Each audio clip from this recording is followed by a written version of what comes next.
വിദേശത്ത് തൊഴിൽ വാഗ്ദാനം ചെയ്ത് 12 കോടി രൂപ തട്ടിയെടുത്ത ശേഷം മുങ്ങിയ 2 യുവാക്കളെ തൃശൂരിലെ ക്രൈംബ്രാഞ്ച് സംഘം അറസ്റ്റ് ചെയ്തു. ഗൾഫിൽ നിന്ന് നേപ്പാൾ വഴി ഇന്ത്യയിലെത്തി ചെന്നൈയിൽ ഒളിവിൽ കഴിയുമ്പോഴായിരുന്നു അറസ്റ്റ്.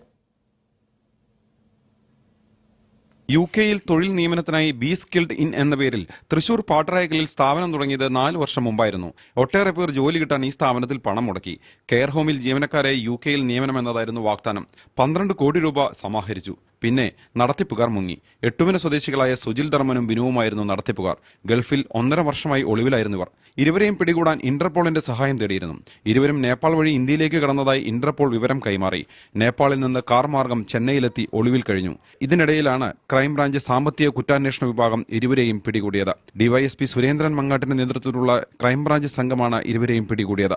ഇവരെ 7 ലക്ഷം മുതൽ 15 ലക്ഷം വരെ ഇവര് പലരിൽ നിന്നും ആയിട്ട് വാങ്ങിച്ച്, പക്ഷെ ഇവർക്ക് കൃത്യമായിട്ടുള്ള ലൈസൻസോ അല്ലെങ്കിൽ ഇത് കൊണ്ടുപോകാനുള്ള യാതൊരു തരത്തിലുള്ള അംഗീകാരവും ഇവർക്ക് ഉണ്ടായിരുന്നില്ല. ഇതിലെ പ്രധാനപ്പെട്ട 2 പേരാണ് ഇവര്. അതിനു പുറമെ ഒരു പ്രതിയും കൂടിയുണ്ട്, ഒരു മുഖ്യ പ്രതിയും കൂടിയുണ്ട്.